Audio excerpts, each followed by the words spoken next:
¿Usted sabe lo que es la redundancia? ¿Sabe usted lo que significa la ley de la redundancia?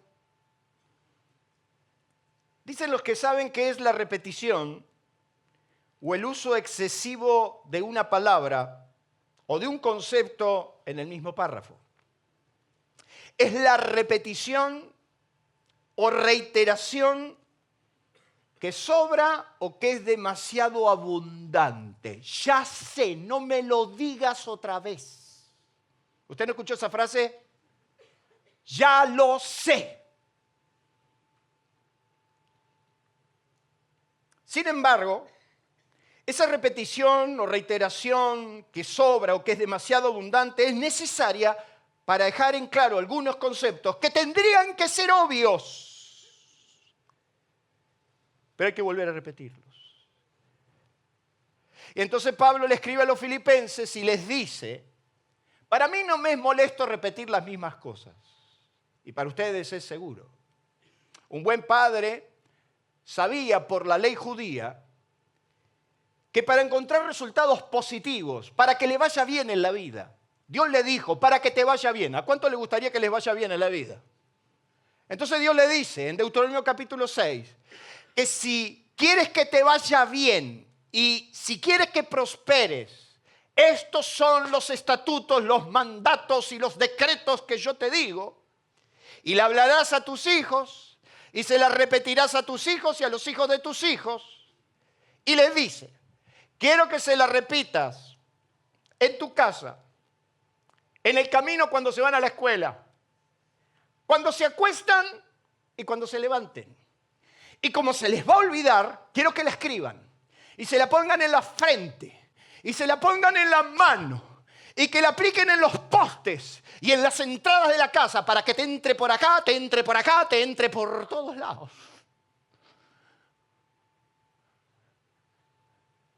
¿Por qué le digo esto? Porque voy a hablarles de una redundancia. Quiero hablarles que lo primero, diga conmigo, es lo primero. Diga conmigo fuerte y convencido, lo primero es lo primero.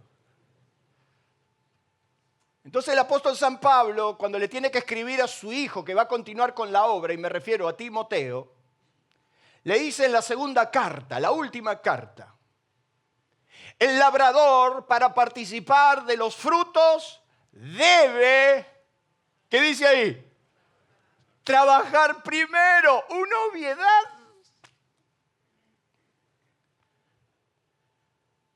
Si querés el fruto, primero vas a tener que trabajar. Debes trabajar primero. Diga conmigo, debo trabajar primero. Y eso aplíquelo en todos los ámbitos de su vida. Eso aplíquelo en su familia, eso aplíquelo al matrimonio. Eso aplíquelo a la educación de sus hijos, eso aplíquelo a su trabajo. Eso aplíquelo a su vida espiritual. No sé qué está pasando, que últimamente yo no siento la presencia de Dios. ¿Sabe por qué? Porque nos hemos adaptado a la costumbre del Dios mágico. ¿Qué significa el Dios mágico? Viene ángel, frota la lámpara, sale Aladino y te toca. Y entonces empezamos a transitar esa vida de sensaciones. Y entonces si la música no estuvo linda, si el músico se durmió, si el otro está callado, si el mensaje no fue bueno, entonces yo no siento. Pero si usted quiere experimentar a Dios, mi querido amigo, mi querido hermano, mi querido paisano, lo primero, si usted quiere cosechar, primero va a tener que trabajar. Va a tener que agarrar la Biblia. No somos una iglesia espectacular esa que dice es que el pastor venga y me ore y que esto. No, nosotros que hicimos la palabra, pero eso no es magia. Usted va a tener que trabajar primero. Y yo prefiero tener una iglesia adulta, que trabaje primero, que entienda que hasta la relación con Dios hay que trabajarla. ¿Cuántos dicen amén? Mire la traducción judía, la Biblia de Jerusalén, en realidad. La Biblia de Jerusalén dice, el labrador que trabaja es el primero que tiene derecho. Fíjese qué cambio de enfoque.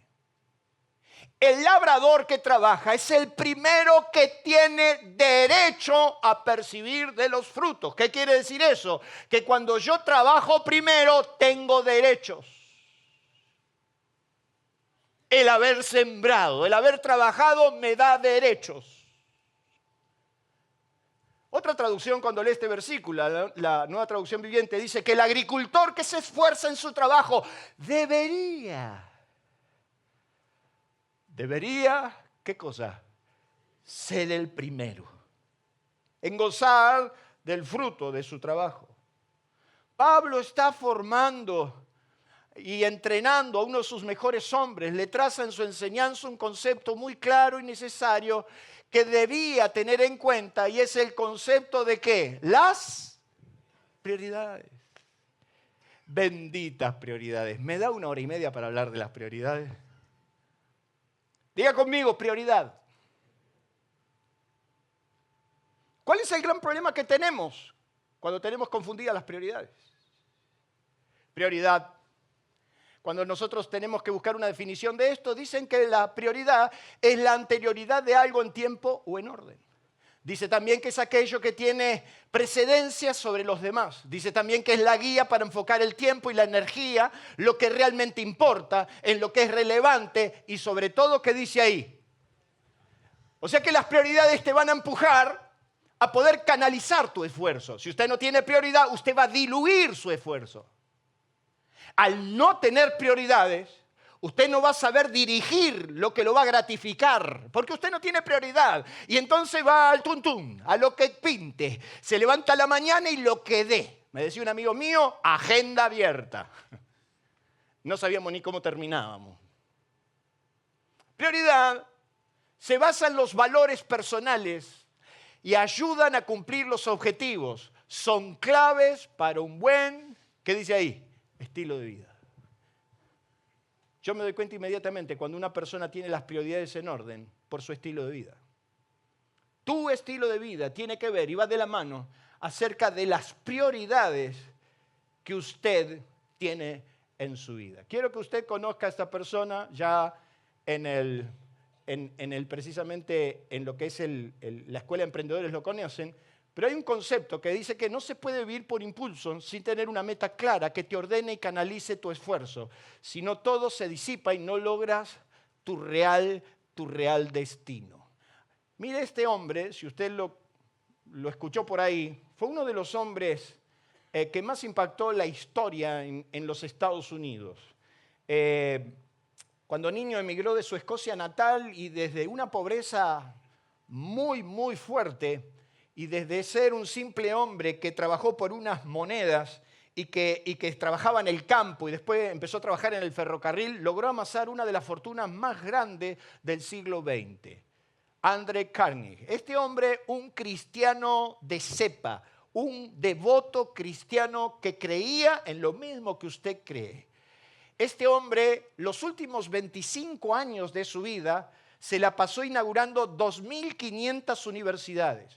Toda la fortuna que él logró a lo largo de su vida la pudo dedicar precisamente a promover la educación cristiana, los valores cristianos, y se la pasó durante el resto de su vida precisamente hablándole a la gente de los principios y de los valores que usted cree. Este hombre decía: no conozco a nadie que no haya alcanzado el éxito sin haber trabajado. Timoteo, el labrador para participar de los frutos debe trabajar primero. Trabajó 50 años de sol a sol, logró amasar una fortuna, la cual donó íntegramente para promover el mensaje. ¿Por qué lo hizo? Porque trabajó primero. Mire lo que dice: si quieres ser feliz, fíjate una meta que gobierne tus pensamientos, libere tu energía e inspire tus esperanzas. ¿Qué significa eso? Prioridades. Prioridades. Cuando no tenés claro, vas para cualquier lado. Hay prioridades. Y usted conoce Proverbios 6. ¿Qué dice Proverbios 6? Que miremos a qué animalito tenemos que mirar. A la hormiga. Mira la hormiga, oh perezoso. En esta iglesia ya lo saben de memoria porque se los he predicado 100 veces, se lo estoy repitiendo todo el tiempo. Mira la hormiga, oh perezoso, que no teniendo capitán junta en el verano su sustento. Mira la hormiga, aprende y sé sabio, que ella trabaja duramente. Y entonces cuando llega el invierno, la hormiga, ¿sabe dónde está? Durmiendo. Descansando. Se va al All Inclusive de México. Porque trabajó primero. Y entonces dice un poco de dormir, un poco de sueño, un poquito de frotar las manos, un poquito más. Así vendrá tu pobreza como hombre armado. Como no tuvo prioridades, no trabajó primero. Jesús habló de prioridades. Y me gusta porque cuando Jesús habló de prioridades, Él las enseñó en el Sermón del Monte. Y entonces Él cuando habló del afán y la ansiedad dijo, mas buscad, ¿qué cosa? O sea que hay algo primero. Decirle al que tenía al lado, hay algo que es primero. Mas buscad primeramente el reino de Dios y su justicia, y todas las cosas serán añadidas. Lo primero es lo primero. Si yo quiero que me vaya bien, si yo quiero ver la mano de Dios, primero tendré que buscar su reino. Y en esto se han hecho conferencias, se han hecho debates, se han hecho ministraciones sobre el reino de los cielos. Yo conozco gente que se le frunce el ceño y te habla porque el reino de Dios, y el reino de Dios es mucho más simple. Usted quiere saber cuál es el reino de Dios. Usted quiere saber cuál es el reino a lo que Jesús está hablando. Usted quiere entender cuando oramos el Padre Nuestro por qué decimos venga a nosotros tu reino. Está hablando de eso, que Dios reina en tu vida. Y hasta la fecha le está costando horrores. ¿Cuántos dicen amén? Domar ese potro. Entienda que lo primero es lo primero. Tus prioridades deben estar en orden y en línea con los principios de Dios. ¿Qué quiere decir eso? Que cuando yo tengo que hacer lo primero que tengo que hacer es ponerme en línea. Mis prioridades deben ir en función a lo que está escrito. Y entonces por eso en esta mañana yo quiero darte 5 conceptos básicos de lo que usted tiene que saber de lo que son prioridades. Y lo primero que te quiero marcar, lo primero que tenés que entender es que Dios es... Hay un viejo maestro en un campamento que me decía, el 99% de tu vida a Dios no le importa. Aprender que Dios es el uno, el primero, el secreto de los secretos. Entender que Él es el alfa y la omega. Es el principio y el fin. Es donde todo empieza y donde todo termina. Cuando yo entiendo de que Dios es el uno, que Dios es el primero, entonces mi concepto, mi realidad, mi pensamiento, mi manera de seguir mi cristianismo es totalmente distinta. Entonces Dios ya no es una religión que vengo a cumplir los domingos para que precisamente ser parte de un grupo de buenos muchachos. No venimos al show de Jesús. No venimos a celebrarlo. Nuestra relación con Dios cambia cuando nosotros aprendemos a entender que Dios empieza y en Dios termina todo. Que Dios es el primero, que Dios es el último. Así Dios se lo hace saber a Isaías. Dios a su pueblo le dice, ¿quién hizo toda la creación? Yo Jehová primero, yo mismo con los postreros. En Isaías capítulo 43 dice, yo Jehová, y fuera de mí no hay quien salve. Yo soy Dios. Miren lo que está diciendo Dios. Yo soy. A mí me asusta cómo te relacionas hasta con Dios. La gente de hoy tiene un relacionamiento con Dios de una manera muy, muy maleducada. Me enseñaron de chiquito que cuando yo me arrodillo o cuando yo busco a Dios, yo estoy frente a aquel que todo lo puede. ¿Cuántos dicen amén? Me preocupa con el descaro que muchas veces pretendemos buscar a Dios. Y no estoy hablando de forma religiosa, me estoy hablando de postura, me estoy hablando hasta de cómo nos prestamos a que Dios nos hable. Me estoy refiriendo a muchas veces la falta de criterio que tenemos en relacionarnos con lo sagrado. Si yo lo invitaría a usted a una reunión con el presidente, estoy seguro que se pondría la mejor ropa. ¿Por qué cuando viene a la casa de Dios se pone lo peor que tiene? ¿A usted le parece religioso esto? Tu manera de ser, tu manera de actuar, tu manera de entender que Dios está diciendo, yo soy el uno, y frente a mí tiembla la tierra. ¿Cuántos dicen amén? Dice Isaías 44, así dice Jehová el Señor, tu Redentor, Jehová de los ejércitos, yo soy el primero, yo soy el postrero, y fuera de mí no hay Dios sino yo, no hay fuerte, no conozco a ninguno. Me encanta que Dios está diciendo que Él no conoce a nadie más grande que Él. Con razón, cuando Dios descendió sobre el Sinaí, dice que la tierra temblaba.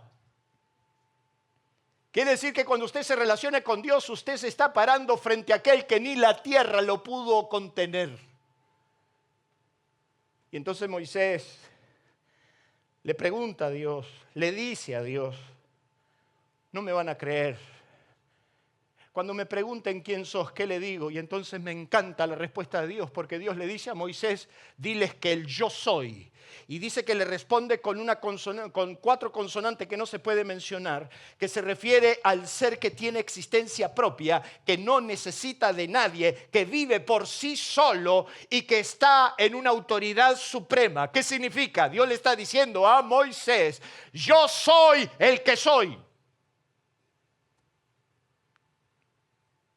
Entender eso, mi hermano, te lleva a deponer armas. Te lleva a agarrar tu voluntad y ponerla de costado. Porque usted está frente al primero. ¿Cuántos dicen amén? Si Dios es el primero en tu vida, si Dios ha ocupado el primer lugar, no tendrás lugar a las excusas. Porque entenderás que Dios es el primero. Y entonces vinieron los religiosos y le dijeron a Jesús, ¿cuál es el más grande de todos los mandamientos? La iglesia evangélica conoce de memoria el segundo, no el primero. Porque Jesús dice que Él es, Deuteronomio, está escrito, yo soy Jehová tu Dios, y amarás al Señor tu Dios con todo tu corazón, con toda tu alma, con toda tu...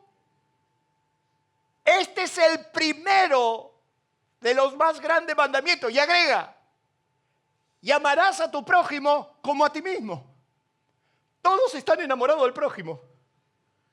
A todos les encanta el prójimo. En esta iglesia no hacemos la taza de leche, que no se hace nada por el prójimo. Todos están preocupados por el segundo. Nadie se preocupó por el primero. Que me parece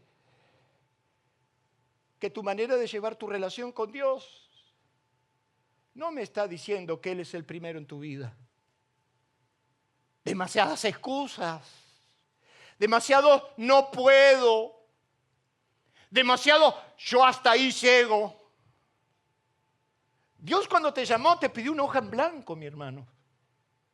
Y estamos como el hijo, como el muchacho, el joven rico, que era un excelente alumno. Mire, yo quiero decirle que el joven rico, para mí, yo quisiera tener esta iglesia llena de jóvenes ricos. ¿Cuántos dicen amén? Primero por las ofrendas. Me encantaría tener la iglesia llena de jóvenes ricos. Porque dice que este muchacho se acercó y le dijo, maestro, bueno, ¿qué haré para heredar la vida eterna? Y Jesús le dijo, los mandamientos sabes. Quiere decir que los mandamientos son los mandamientos. Yo no los puedo alterar. Dijo, sí, Señor, yo los he guardado desde mi juventud. ¿Cuál? Amarás a tu padre, honrarás a tu padre, a tu madre. Le empieza a nombrar los mandamientos y este muchacho dijo, todo esto lo guardé de mi juventud. Por si usted no lo sabe, el joven rico no hablaba mal de su prójimo. Chusma. No andaba difamando a la gente. Los mandamientos sabe, lo he guardado en mi juventud. Y hay una palabra que es tremenda porque dice que Jesús mirándolo, lo amó. Mirándolo. Lo vio demasiado honesto, demasiado sincero. Lo vio demasiado bueno. Y le dijo, una cosa te falta, solo me falta algo. Quiero que agarres todo eso que te está molestando y se lo des a los pobres y ven y sígueme. Y el muchacho dijo, hasta acá llegamos. Este es mi límite. Me encanta cuando la gente me dice, este es mi límite. Yo esto no lo doy, porque este es mi límite. ¿Que usted le va a poner límite a Dios? Me río de Janeiro. Dios es todo. Una cosa te falta. Amarás al Señor tu Dios con todo tu corazón, con toda tu mente, con toda tu alma, con todo, Ángel, con todo, Pedro, Juan, Lore. Quiere decir que no me puedo guardar nada. Entonces mi tiempo, mi dinero, mi vida es de Él. Y cuando tu vida es de Él, Él es el Señor y vos sencillamente su creación. Dele un fuerte aplauso a Dios por eso. Yo soy el uno. Bueno, que Dios no es tan así, no es tan duro. Por eso tenemos lo que tenemos. Gente que está dispuesta a seguir a Cristo siempre y cuando la palabra no le diga que esa área de su vida la tiene que modificar. Gente que está dispuesta a seguir a Jesús siempre y cuando no le toquemos ciertos temas que hacen a su vida práctica. Yo soy Jehová tu Dios y me amarás con todo. Y entonces aprendí de los 14 años que a Dios era todo o nada. Y para eso estoy trabajando primero. ¿Cuántos dicen amén? Lo segundo que te quiero decir en cuanto a tus prioridades, que hay que pagar un precio. Pagar el precio. Le dice el labrador tuvo que meterse en la tierra, tuvo que trabajar duro porque nada es gratis. Diga conmigo, nada es gratis. Todo tiene un precio. La salvación, gratis. Usted se va a la eternidad sencillamente por un pasaporte llamado Cristo y usted cuando confía en Jesús y cree en Él, usted pasa adentro. ¿Cuántos dicen amén? Eso significa que eso sí es absolutamente la redención, es absolutamente gratis. Pero para el resto existe Mastercard. Hay que pagar un precio. Hay una frase que inmortalicé de mi querido y amado suegro, a quien amo y respeto y mucho. Una frase que no es de su autoría, pero me la repitió hasta que la entienda. Ese sí usó la redundancia. Y la redundancia era, si te gusta el durazno, bancate la pelusa. Entonces yo recién me había casado y estábamos ahí. Y entonces logramos un departamento que lo teníamos que hacer, no teníamos nada, no teníamos ni piso, no teníamos nada. Y le fui a pedir consejo. Y mi suegro muy, muy acertado me dijo, lo primero que tenés que hacer acá es el gas y el agua. Así que si querés comprar los materiales, yo te ayudo, yo te enseño y vos lo hacés. Entonces mi suegro me llevó a ese departamento, se sentaba en un banquito, así, y me decía, rompé de ahí a allá. Yo dentro mío decía, este me va a ayudar. Y el viejo se sentaba. Y cuando yo me daba vuelta todo transpirado me decía, ¿te gusta el durazno? Bancate la pelusa. ¡Ah! ¿Te quisiste llevar a la nena? Toma. Y ahí fue, pum, pum, pum, pum. De 3 le pegaba la mano, toda la mano rota. Pero mi suegro me dijo, si te gusta el durazno, bancate la pelusa. Entonces empecé a aprender que en la vida todo tiene un valor. que el gran problema que usted y yo tenemos, cuando no valorizamos las cosas, no las dignificamos. Como son gratis, como vienen fácil, no te das cuenta de lo que significó. Y para mí ese departamentito fue el mejor departamentito de todo el mundo porque lo hice con mis manos. Si querés una cosecha, vas a tener que trabajar. Timoteo no le dice, mira Timoteo, enseñale el diezmo a la gente y viene sola. Vas a tener que trabajar. Y lo vas a tener que hacer duramente. Sun Tzu decía, la victoria está reservada para aquellos que están dispuestos a pagar el precio. El labrador, para participar de los frutos, debe trabajar primero, y agrega un versículo a continuación: considera lo que te digo y el Señor te dé entendimiento. Que tendrás que pagar el precio. El precio. El precio para seguir adelante, el precio para levantarme. Dios no es mágico, todo tendrá un precio, un orden de prioridades. Y es por eso que Santiago dice, por tanto, hermanos, tened paciencia hasta la venida del Señor. Mirad, y mirad otra vez el concepto, pero parece que la Biblia la tiene con el labrador. Es Santiago, no es Pablo. Dice, mirad cómo el labrador espera el precioso fruto de la tierra, aguardando con paciencia la lluvia temprana y la lluvia tardía. ¿Qué está diciendo? Paga el precio, pon prioridad y espera con paciencia. Yo hace 25 años estoy sembrando en esta iglesia esperando con paciencia. Estamos trabajando en esta sociedad con paciencia. Yo estoy convencido que esta es apenas la iglesia del liderazgo que se viene. Pero para eso hay que pagar el precio. ¿Cuántos dicen amén? Lo tercero que te quiero decir, lo decía la nona, cuando nos hacía un sándwich de este tamaño. Lo que abunda, no daña. ¿Por qué quiero marcarles esto? Y quiero que me preste atención. Porque pareciera que Dios no pide mucho. O a veces leemos la Biblia y pensamos que a Dios se le fue la mano. ¿Acaso tiene Dios derecho de pedirnos algo? Esa es la pregunta de hoy. Entonces yo empiezo a leer en la Biblia que en la Biblia surge un concepto conocido como las primicias. Y entonces Dios empieza a hablar a su pueblo y le habla de las primicias. Diga conmigo, primicias. Es Salomón, el hombre más rico de todos los tiempos, que nos da un consejo. Nos dice en su Proverbio, capítulo 3, versos 9 y 10, honra a Jehová con tus bienes y con las primicias de tus frutos. Entonces empecé a buscar en la Biblia toda la palabra primicias. Y me empecé a dar cuenta que las primicias significa el primer fruto. Diga conmigo, primicias, primer fruto. Curiosamente, Dios pedía que las primicias eran de Él. E incluso, antes de lo que pasara con Leví, y me estoy refiriendo a lo que sucede en Éxodo capítulo 30, Dios había dicho, todo varón que abra matriz, todo primogénito de toda casa es mío, es primicias. ¿Qué significaba eso?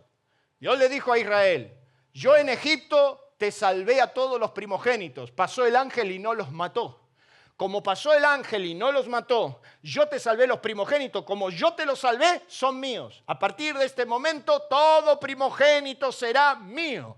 Me va a servir a mí, me pertenece. Tu primer fruto me pertenece. ¿No le parece a usted que a Dios se le fue un poquito de la mano? Diga conmigo, primicias. Primicias. El primer y el mejor fruto que se tenía de la tierra y debía ser ofrecido a Dios como un acto de agradecimiento por lo recibido. Las primicias eran reconocer a Dios como el Señor de la creación y la fuente de toda provisión.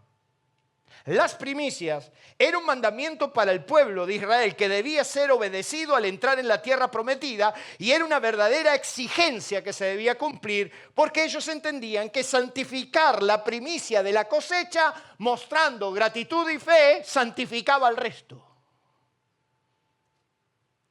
entonces Dios lo establece por ley. En Deuteronomio, en el capítulo 26, dice cómo era. Imagínense si estaríamos en esa época. Dice la Biblia, cuando estés en la tierra y estés recibiendo las bendiciones de la tierra, todo principio de año tomarás el fruto, tu primer fruto, el mejor fruto. O sea, el mejor choclo, el mejor melón, la mejor sandía, lo mejor. Tomarás el mejor fruto y lo pondrás en una canasta y vendrás a mi casa. Diga conmigo, hay que preparar la canasta. Ellos tenían que poner su primer fruto adentro de una canasta y tenían que ir a la casa de Dios como reconocimiento y gratitud de la cosecha que estaban levantando. Ellos iban a buscar el favor de Dios y entonces hacían un discurso. Me encanta esa parte porque dice que ellos, delante del sacerdote, o sea, usted lo tendría que hacer delante mío, y yo acá más de uno conozco, con lo cual no me va a poder mentir.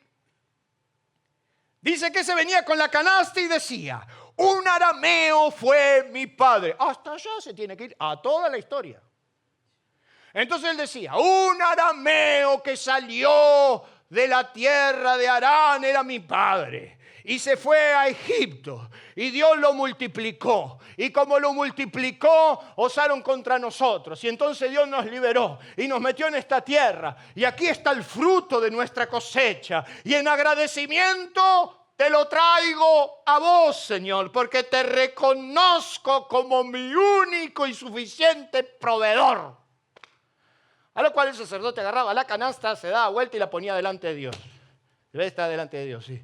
Y esperaba que se iba. Cuando se iba, se la comía él.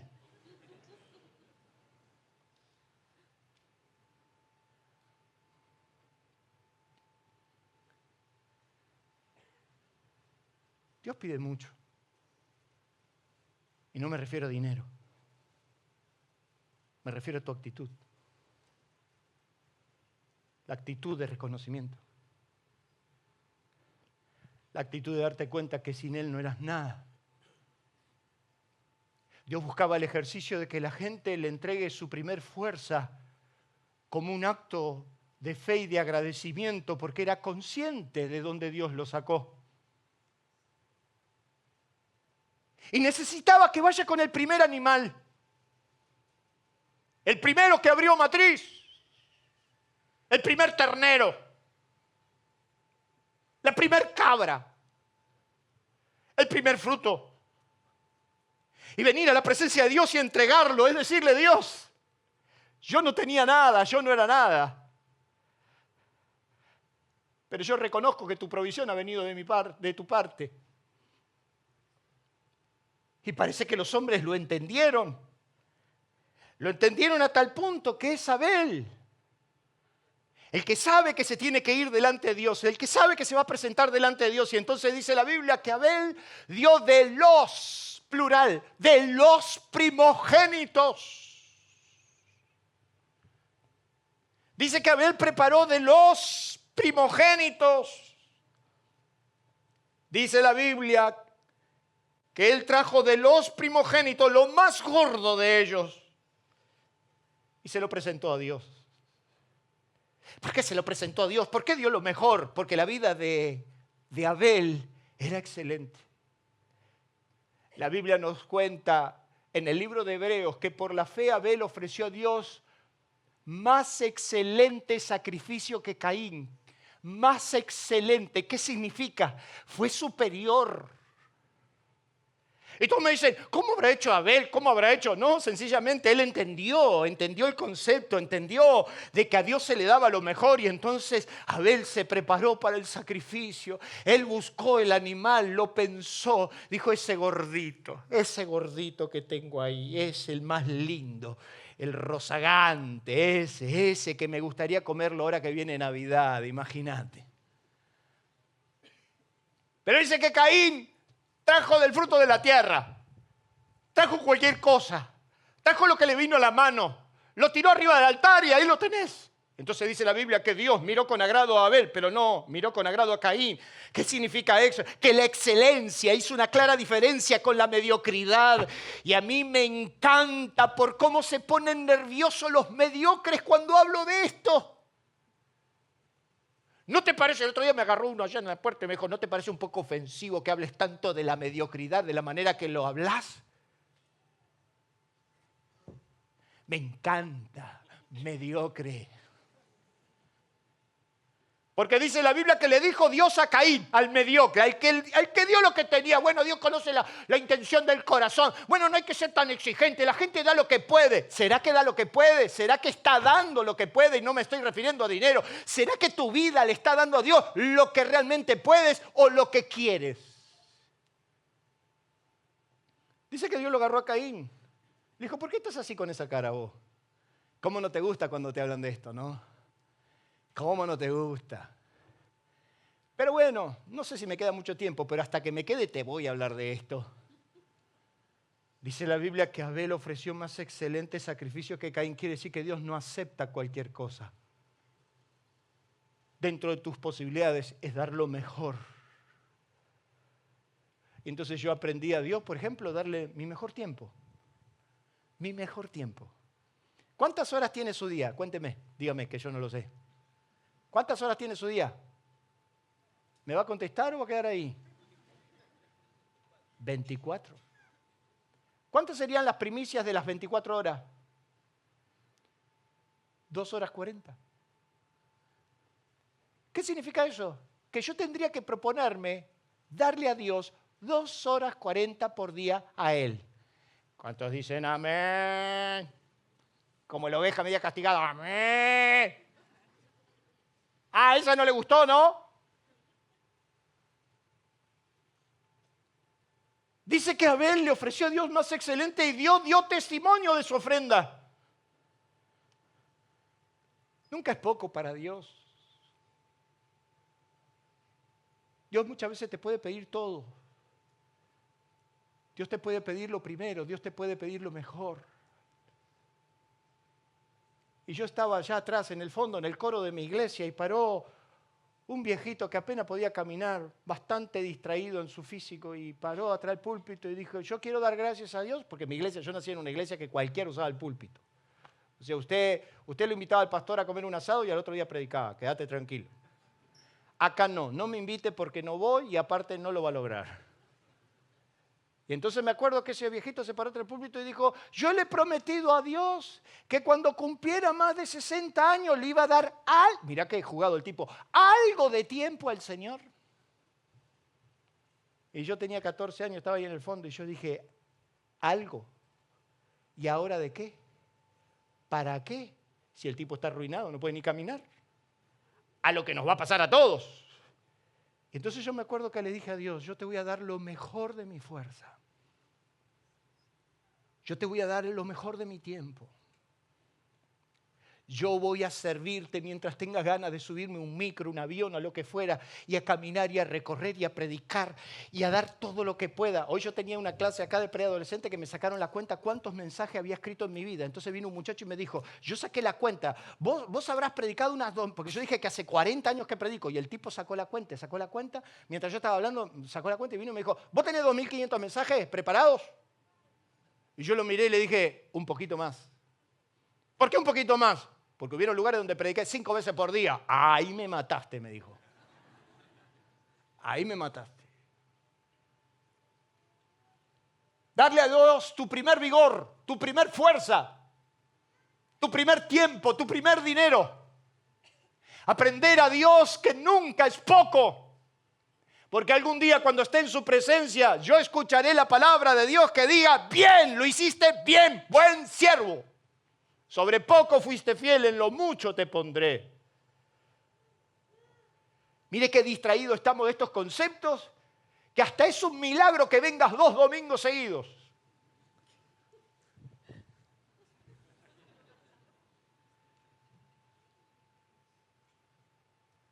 Y me pongo serio. ¿No tenés otro tiempo? Yo no voy a andar cuestionando tus prioridades. Pero ¿cuál es el problema que nosotros tenemos que ni siquiera le dedicamos un día al Señor? Dios dijo, 6 días tendrás para 2. 6 días trabajarás. Cuarto mandamiento, de los que no queremos hablar. Cuarto mandamiento obligatorio, 6 días tendrás para trabajar y harás lo que se te da la gana. Yo no te ando cuestionando si trabajás 20 horas por día, si haces lo que... Pero un día lo quiero para mí y para tu descanso. ¿Qué significa eso? Hay un día que es consagrado para que descanses, afanancio. Para que bajes 10 cambios. Porque cuando bajás 10 cambios empezás a pensar en las pavadas que estuviste haciendo en la semana. Entonces Dios dice, un día frena, para. Medita y dámelo a mí. Un día, cara rota, un día. Esas son tus prioridades. Y aquí usted sabe que usted no marca agenda. Aquí usted sabe que yo no tomo lista. Es su prioridad, no es la mía. Yo no sé lo que usted va a hacer. Es tema de usted. Yo tengo tomado una decisión y se la he comunicado a mis hijos. Mis hijos me la han compartido. Yo y mi casa serviremos al Señor. Dele un fuerte aplauso a Dios por eso.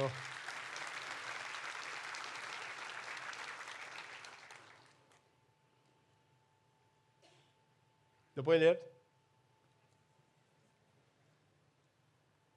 Nada es más indicativo que tu propia casa, tu real familia, los más cercanos, esos que conviven y están con vos. Ningún ministerio valida, ningún ministerio es más importante, ningún propósito es superior a tu primer púlpito, que es tu casa. Tu casa es tu prioridad. Porque no solamente es lo que Dios diseñó, sino es lo que te corresponde. En el libro de Cantares, la mujer dice, me pusieron a cuidar las viñas y mi viña, que era mía, no cuidé. ¿Qué quiere decir eso? Que muchas veces nosotros somos muy cuidadosos por los otros, pero descuidamos lo nuestro. Lo único que valida un hombre y una mujer es su casa. Y por eso usted lo va a encontrar a Pablo diciéndole a Timoteo que es requisito para aquellos que quieren estar en el liderazgo que gobierne bien su casa. No lo inventé yo, se lo dice a Timoteo, se lo dice a Tito. Que los que quieren estar en liderazgo y en área de servicio deben gobernar bien su casa. ¿Qué significa eso? Tu primer púlpito. ¿Qué significa eso? Que es prioridad. ¿Cuántos dicen amén? Hoy está bravo, ¿no? Tu primer púlpito. Ezequías fue un gran rey. Un rey que hizo grandes reformas. Si usted lee Segunda de Reyes, usted va a encontrar que Ezequías fue un rey que transformó la nación. Tuvo un buen ministerio, tuvo un buen reinado. Pero un día dice que Isaías le llegó un mensaje. Y el mensaje de Isaías, ¿qué le dijo? Lo que hiciste fue bárbaro. Pero ¿sabes una cosa, Ezequiel? Ordena tu casa porque morirás. Ezequías, tenés un problema. Fuiste muy buen rey, pero descuidaste tu casa. Fuiste un buen pastor, pero descuidaste tu casa. Entonces, ¿de qué me sirve un pastor que no pudo con su casa? ¿De qué me sirve un ministro que no pudo con su casa? Hay áreas que hemos descuidado. Y yo nací en un ambiente donde no había un solo hijo de pastor adentro de la iglesia. Porque miraban lo que eran sus padres y no quisieron más. Ordena tu casa. Y dice que Ezequías golpeó la cabeza contra la pared y empezó a decir, Señor, yo he andado rectamente, yo he hecho tus mandamientos, dame otra oportunidad. Y dice que Isaías, antes que saliera al patio, dijo, ve y dile a mi siervo que le doy 15 años. Parece que tenía problemas Ezequías porque le dio 15 años para que ordene la casa. Capaz que no necesitas 15 años. Capaz que con sentarte un fin de semana con tu esposa, ponerte de acuerdo, capaz que alcanza, digo yo. Pero yo he visto divisiones ministeriales dentro de los matrimonios pastorales. Ah, pero después son los que vienen de pico, ¿eh? Y hablan, y dan cátedras. Primero tu casa. tu prioridad. La Biblia dice, porque el que no provee para los suyos es peor que un incrédulo y ha negado la fe. Y no se refiere a dinero solamente, se refiere a todo, se refiere a cariño, amor, a consejo. Se refiere a sentarte con tus hijos, a hablar con ellos para ver cómo están. Se refiere a que tus hijos te pueden validar o te pueden bajar el pulgar. Por eso es que Jesús en Cesarea de Filipo le dijo a los discípulos, ¿qué opinan la gente de mí? Bueno, que eres un profeta, que eres... Y ustedes, que están conmigo, que viven conmigo, ¿qué opinan de mí? ¿Qué quiere decir eso? Que son nuestros hijos los que nos validan. Porque ellos nos ven a diario, están con nosotros y nos conocen. Esta semana tuve un tirón de orejas. Fuerte, de esos que uno no quisiera. Hacía tiempo, yo lo había leído muchas veces, pero esta vez tuvo otro sentido. Y la palabra que recibí fue Proverbios 27, 23, que dice, sé diligente en conocer el estado de tus ovejas y mira con cuidado tus rebaños, porque las riquezas no son para siempre. ¿Qué está diciendo Dios? Mira con diligencia, apúrate, fíjate cómo están tus ovejitas. Fíjate cómo está tu empresa, tu negocio. Ese que estás descuidando, a ver, fíjate. Fíjate cómo está tu ministerio, fíjate. Mirá por tus rebaños. Mirá los rebaños que te di. Porque yo te di, pero ahora te pido cuenta. Y es por eso que no hay esfuerzo más grande que uno pueda hacer cuando Dios nos dio algo. ¿Cuántos dicen amén? Es por eso que ando mirando cómo están mis ovejitas. Mis ovejitas recién casadas. Mirando cómo andan. Mira cómo estás. Dice la Biblia que 2 endemoniados estaban en la región de Gadara. Y dice la Biblia que estos muchachos tenían 6.000 demonios cada uno. Entre 5 y 6.000 demonios. Mira, vos tenés uno, mira cómo soy, imagínate con 6.000. Yo no lo dijo la Biblia. Dice que Jesús le preguntó, ¿cómo te llamas? Y le dijo, Legión. Y la legión romana era entre 5.000 y 6.300. O sea que ese muchacho tenía, vamos al medio, 5.500 demonios. Dice la Biblia que ellos rompían las cadenas y salían de los sepulcros. Y estaban enfurecidos. Y tiraban piedras y nadie se les acercaba. Y Jesús llega a Gadara. Y la Biblia nos dice que uno de ellos, uno de los 2, se acercó a Jesús y Jesús lo liberó. Dice la Biblia que los demonios le decían, déjanos en paz. Salí de nuestros contornos. No nos eches de nuestras provincias, porque los demonios son espíritus territoriales. No se querían ir de las provincias, y bueno, porque tenían el boliche de la esquina, el de allá, ¿verdad? Entonces conocían todos los secretos. Y entonces dice que los demonios, mire qué interesante. ¿Sabe por qué le cuento esto? Porque la matanza tiene demonios propios.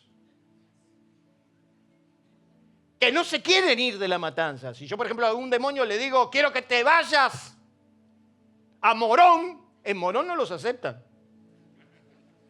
Entonces dice que los demonios le dijeron, no nos saque de nuestras provincias. Y dice que los demonios, cuando la conversación se puso muy seria con Jesús, le decían, y no nos envíes al abismo, de donde venimos. Y dice que Jesús los autorizó para que se vayan a una piara de cerdos, y entonces los 6.000 demonios. Imagínate el día que Dios te saque el demonio ese. Dice que los 6.000 demonios se fueron a los cerdos y los cerdos se precipitaron y se cayeron al precipicio.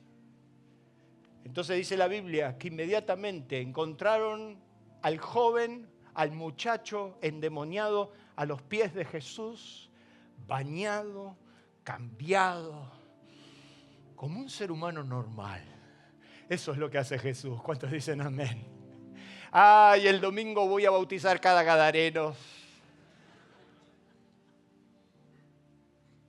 Que de repente dice que lo encontraron al gadareno sentados a los pies de Jesús y le dijeron, Andate de acá, andate porque cuando se enteren los que son los dueños de los cerdos, andate de acá. Y le importunaban a Jesús para que se vaya. Entonces Jesús se iba y se fue a su barca para irse de la región. Y entonces dice que el gadareno le dijo, déjame ir contigo. Me sacaste del sepulcro, me sacaste los demonios. Déjame ir contigo. Y la Biblia nos dice que Jesús se lo impidió. Fíjese que al joven rico le dijo, vení, y a este se lo impidió. Y dice que Jesús impidiéndole le dijo, no señor, vuelve a tu casa. Vuelve a tu casa a contar cuán grandes cosas ha hecho Dios contigo. ¿A dónde lo mandó Jesús al gadareno? A su casa. ¿Para qué vos encontraste a Jesús? Para ir y bendecir a tu casa. ¿Cuál es tu primer misión? Tu casa. ¿Cuál es tu primer preocupación? Tu casa. ¿Cuál es tu primer lugar donde tenés que ser ejemplo? Tu casa. No la iglesia.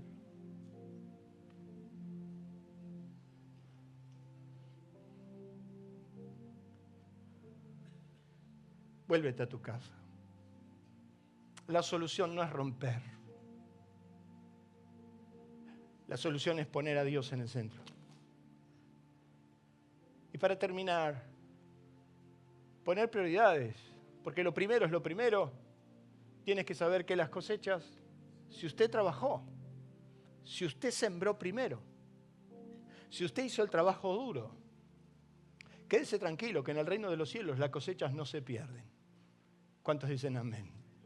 A veces tendremos que esperar un poco de tiempo. A veces tendremos que ser pacientes. Pero tu siembra de amor no se perdió. Dios no es un Dios, la Biblia dice que Dios no es deudor de nadie.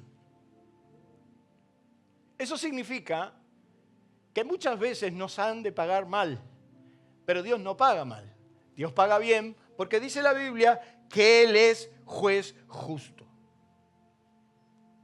Entonces Pablo le está diciendo a Timoteo, mira, vos sembrá bien. No importa si te reconocen, si no te reconocen, si te aplaudan de pie o te cuestionan, vos sembrá. Y yo a todos los servidores, a todos los que están acá en esta iglesia, a todos los que están en esta casa, no te fijes en si te reconocen o si te aplauden, vos sembrá. Y sembrá bien. Porque en el reino de los cielos las cosechas no se pierden. ¿Cuántos dicen amén? Y entonces Pablo se pone como ejemplo y le empieza a contar a Timoteo y le cuenta todas las peripecias que él pasó. Si usted se quiere entretener en su casa, ya el tiempo no me da. En 2 de Corintios, capítulo 11, él habla de que muchas veces fue apedrado, muchas veces fue cuestionado, muchas veces sufrió martirio, muchas veces pasó hambre, muchas veces. Pero él a todas las cartas le decía una sola cosa: Dios recompensará tu trabajo. Se lo escribe a Corintios y le dice, así que el que planta no salga y el que riega, sino Dios que da el crecimiento. El que planta y el que riega son una misma cosa, así que cada uno recibirá su recompensa. En la misma carta le decían, si permanece la obra de cada alguno que sobreedificó, recibirá recompensa. En la misma carta le dice, sabiendo que vuestro trabajo en el Señor no es en vano. A los Gálatas le dice, pues si haces bien, a su tiempo segaremos la cosecha. A los Efesios le dice que cada uno recibirá la recompensa de la mano del Señor. A los Colosenses le dice, porque quiero que sepan que recibirán de la mano del Señor vuestra recompensa. A los Hebreos le dice, Dios no es injusto para olvidar de tu recompensa.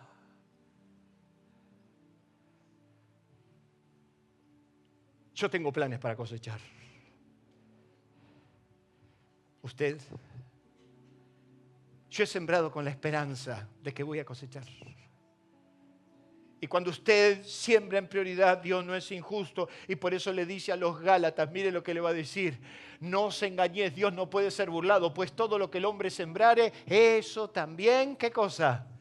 Segará. Y entonces termina la carta al Timoteo que le dijo que debía trabajar primero, termina la carta diciendo: he peleado la buena batalla, he acabado la carrera, he guardado la fe. Por lo demás me está guardada la corona de justicia, la cual me dará el Señor juez justo en aquel día. Y no solo a mí, sino también a todos los que aman su venida.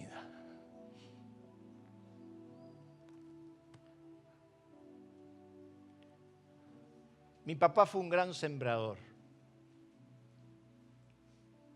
Mi papá tenía un pacto que con Dios dijo: un edificio para mí, un edificio para Dios. Pobre hombre, porque no se dio cuenta que lo que él estaba dando no era un 10%, sino que estaba dando el 100%. Y entonces mi papá donó templos por todos lados. Por todos lados. Se empezaba una obra en un lugar, mi papá iba, compraba el terreno, hacía la losa, lo escrituraba y se lo daba a la iglesia.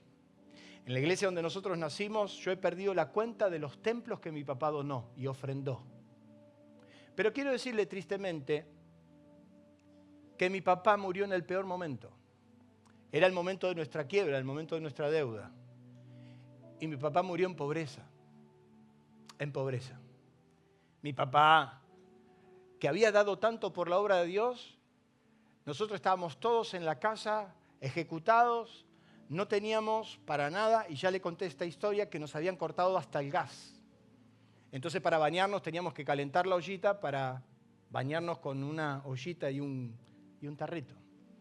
Mi papá murió en la pobreza. Y a mí quedó una espina en mi corazón. Porque yo decía, si papá dio tanto, ¿cómo pudo haber muerto en la pobreza? Mi papá realmente murió en la pobreza. Curiosamente, mi papá se muere y automáticamente nuestras finanzas cambiaron. Yo me acuerdo en las últimas noches de internación que yo le abrazaba y le decía: viejo, ya te estás yendo. Y entonces, a modo de chiste, para sacarle una sonrisa, le decía: ya que te vas primero, decirle al barro a que afloje un poco, que nos tire una soga. Yo no sé si eso fue así, no lo creo, porque son los planes de Dios. Pero lo cierto es que mi papá se murió y las cosas empezaron a ir bien. Pero yo siempre me quedé con la espina de cómo un sembrador que trabajó tan duro por la obra de Dios murió en semejante pobreza, incluso por mi culpa. Y yo me quedé muy triste con eso, me quedé mal. Sinceramente tengo que contarles que me quedé muy mal y muy preocupado y me quedé entristecido. Y en más de una vez le dije al Señor, y ya sé, nos consolamos, el Señor va a recompensar y todo lo que quiera, pero mi papá murió mal. Y un día tengo un sueño. Y yo le voy a contar que no soy muy amante de estas cosas, pero un día tengo un sueño. Y el sueño fue real. Y yo soñé que el día era bien soleado, que me tocaron el timbre de mi casa, la que tengo hoy. Yo siempre le decía: ¿cómo me hubiera visto que papá pudiera ver nuestro presente? Él que ambicionaba tanto ver nuestro presente. Y entonces yo estaba en la casa donde vivo hoy, a esa casa que él no conoció, y de repente suena el timbre. Y cuando yo voy, está mi papá en la puerta. Y estaba mi papá con mi pastor. Lo primero que me dijo un amigo que me quiere mucho: mirá que te vienen a buscar. Si soñás con un muerto que te vino a ver, es porque te viene a buscar. Y encima vino con el pastor. Me levanté esa mañana y le dije: Ceci, perdoname, te amo, nos vemos en gloria. Mi papá estaba en la puerta. Y con una sonrisa como pocas veces yo se la vi, me miró y me dijo: hijo, yo estoy bien. Yo estoy bien. Y ahí entendí que al final de nuestra carrera, nuestra siembra, la que hicimos para Dios, la que hemos hecho para Él en tiempo, en esfuerzo, en todo, siempre va a estar la recompensa, porque nuestro Dios es un juez justo. ¿Cuántos dicen amén? Póngase en pie en esta mañana.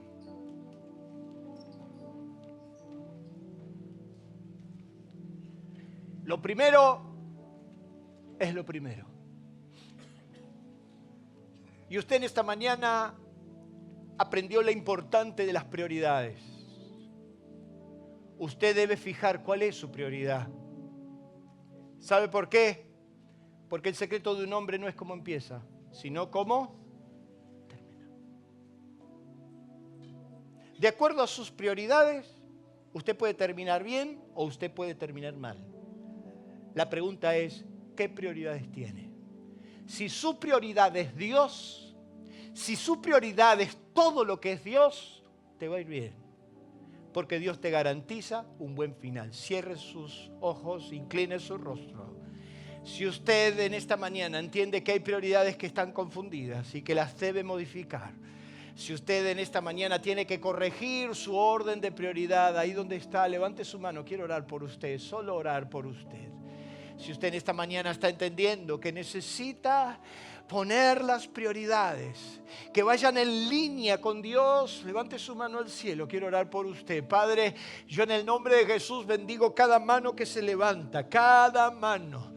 Que hoy en esta mañana entendemos la importancia, Señor, de sembrar primero, de buscar primeramente, de hacer que tu reino primero sea en mi vida. Señor, yo bendigo cada corazón, cada vida, para que esta semilla, Señor, dé fruto, a quien al 30, a quien al 60 y a quien al 100 por uno. En el nombre de Jesús, amén y amén. ¿Le puede dar un fuerte aplauso a Dios?